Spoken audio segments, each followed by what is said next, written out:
Okay, we've shifted gears in the course quite a bit now, and so now we're focusing on the causes of war. And we're going to begin with a puzzle that comes to us when we examine war from what we would call a rationalist perspective, right? With this kind of assumption that the actors involved in making decisions about war are rational in a fairly narrow sense of that term, that they're very good at calculating costs, benefits, and so on and so forth. And the paradox essentially is that war is so expensive, right, that we might say it's irrational. And we think of a lot of wars in history look irrational. And so you might ask, well, how is it can we explain something that seems irrational from a rationalist perspective? And it's really getting at that rational-irrational paradox that the rationalists hope to focus us in on some particular questions that ultimately, hopefully, reveal something about why wars happen, even when they seem rational. And it's not really that they become rational; it's that this shows us why it's hard to avoid them anyhow. So let's dig in here. So just take any war you could think of in history, or even a hypothetical war, and you get to this basic paradox, which is when the war's over, think about the outcome, right? You get to some outcome, and you think about how incredibly expensive it was to get there. And you say, wait a second, wouldn't it, if this is where we were going to end up, wouldn't it have been a lot cheaper or more efficient in economic terms? Wouldn't it have been cheaper to get to the outcome without having killed all the people, without having blown up all the buildings, without having had all the stuff that goes along with it? So in other words, if this is where you're going to end up, whether that's good or bad, right? You won, you lost, it doesn't matter. If this is where you're going to end up, it would have been much more efficient and cheap to get there without the war. So in that basic sense, war is an irrational or inefficient place to get to wherever it is that it ends you up. And then the question is then, if war is so irrational, if it's such a costly way to get the results it gets us, why does it happen anyhow? And at least implicitly what people are thinking, right, is that if you could see that this is where you're going to end up, why not just say, okay, let's agree to end up there without going through the killing of all the people? So a lot of explanations of war is that basically war exists to resolve disagreements about how war would turn out, which I know seems a little bit weird. But the rationalists are going to point to three particular problems, basically saying, yes, in theory, if you can anticipate how the war is going to turn out, you should be able to bargain to that solution and get there without the war. And they say there are three obstacles to doing this. One of them is indivisible goods. One is incomplete information. The third is commitment problems. And we'll talk about them in a bit of detail. So indivisible goods, right? The basic idea here is that whatever it is that we're fighting over, we could divide it in some way, right? If we're arguing about a pie, we can argue. Maybe the more powerful person gets a bigger slice of the pie, and so on. And the argument here is that while in principle anything that we're fighting about we ought to be able to divide up in a way that reflects our chances of winning the war, and therefore the person or the actor that's more powerful gets a bigger chunk of the benefits, that there are some things that are indivisible, that they're lumpy, and therefore they have to go 100% to one side or 100% to the other, and that because no compromise is available, either one side or the other has an incentive to fight rather than lose the whole thing. Territory, for example, which is what a lot of wars are about, in theory, it's always divisible. You could say, well, we'll draw the border down the middle. In practice, some territories seem hard to divide. I think about the Crimean Peninsula, which really wouldn't be sustainable economically or politically, divided in two. It's like, well, it's either going to be Ukrainian or it's going to be Russian. Looking more at the same case, you could say some principles are indivisible, right? And again, looking at the Ukraine case, is Ukraine going to be sovereign or not? Is Ukraine in some way in Russia's sphere of influence, or it's not? It's hard to divide that up. Even these problem rationalists are going to say should always be solvable with side payments. That is to say, if Crimea has to go to either Ukraine or Russia, well, then you can sort of flip a coin as to who gets it, and whoever gets it then has to pay the other one for the half of the Crimea that they're not getting, right? This is the idea of side payments, that even when you can't divide the thing, you can compensate whoever it is that doesn't get it. So in theory, rationalists argue indivisibility problems should almost always be solvable. And rationalists really don't see this as driving war, even though it seems like it does. Just to get to a famous case where a territorial issue was solved with side payments, think about the Louisiana Purchase, right, where the United States government essentially just paid France for a big chunk of territory, or the purchase of Alaska from Russia. Not a really normal thing to happen, but stranger things have happened.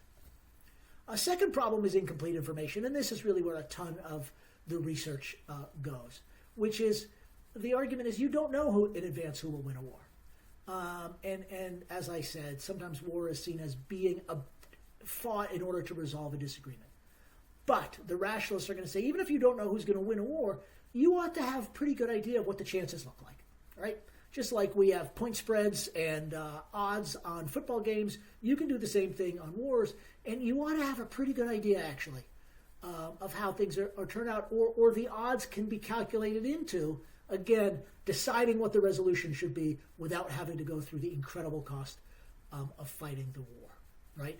That the level of uncertainty about a particular outcome simply shapes the term of the compromise. The problem is this. Each side has an immense incentive, of course, to mislead the other about its costs, how it views costs, how strong it is. Essentially, both sides have an incentive to bluff the other about how serious they are. Because if it seems like you're more serious and more willing to fight and your army is bigger than it really is, you'll get a better bargain.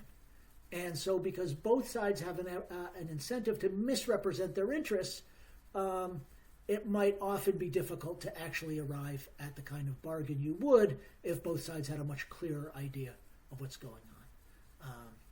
It seems like in history this happens a lot, right? Which is the sides underestimate the other chances, the other side's likelihood to fight. Classic case would be Germany underestimating Britain's will to fight in World War I or in World War II, and so on.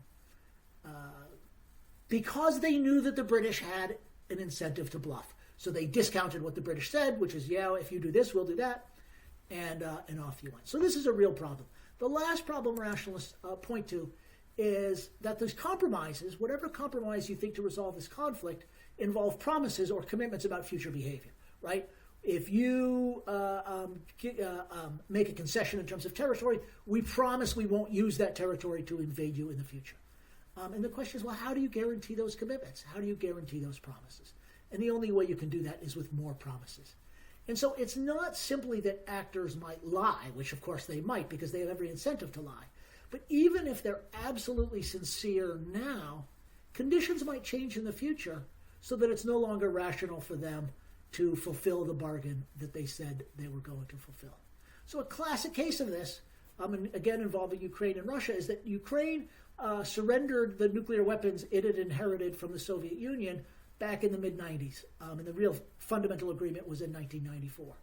As part of that process, Russia and the United States and Great Britain signed this piece of paper called the Budapest Memorandum saying, you've given up your nuclear weapons, we guarantee your territorial integrity. And of course, eventually in 2014, Russia completely violated that, and there's nothing Ukraine can do about it now because they've given away the nuclear weapons, and a lot of Ukrainians seem very resentful about this now. The point that I'm getting at is doesn't even need to be the case that Russia planned way back in 1994 that once it got the chance, it was going to go back on the agreement. From the rational perspective of war, all that really had to happen is that Russia's interest changed. Russia got more powerful. It saw the opportunity, and so then it didn't make sense to fulfill that agreement anymore. And the point is that this kind of thing can always happen, and this is a reason why it's hard to reach compromises, because compromises almost always rely on promises about the future, which can't be enforced. Think about the prisoner's dilemma in that respect. So the question then is, and here's really what this gets to, is if we could address these three problems, right? Problems about indivisibility, problems about incomplete information, and problems about commitment, could we make war less likely? And there are some really good examples of this kind of thing having been done.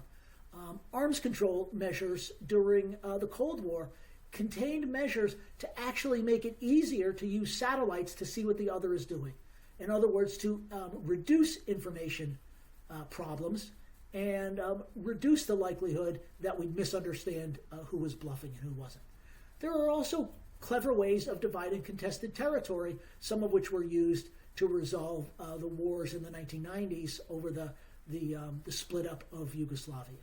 And then there's treaty commitments to really try to reinforce agreements. So the United States doesn't merely commit to NATO allies that will go to war if they're attacked, but we actually put troops on the ground in several of those countries so that if they get attacked, our troops get attacked along with them. So those are ways of bolstering commitments. So the big picture I want to get at here is not to say that this rationalist approach to war explains everything, but it points to some really tricky problems about avoiding war even when we want to avoid war, and by doing so points to some of the kinds of measures we'll talk more about in terms of how we can hopefully make war less likely or actually resolve a war once it's underway.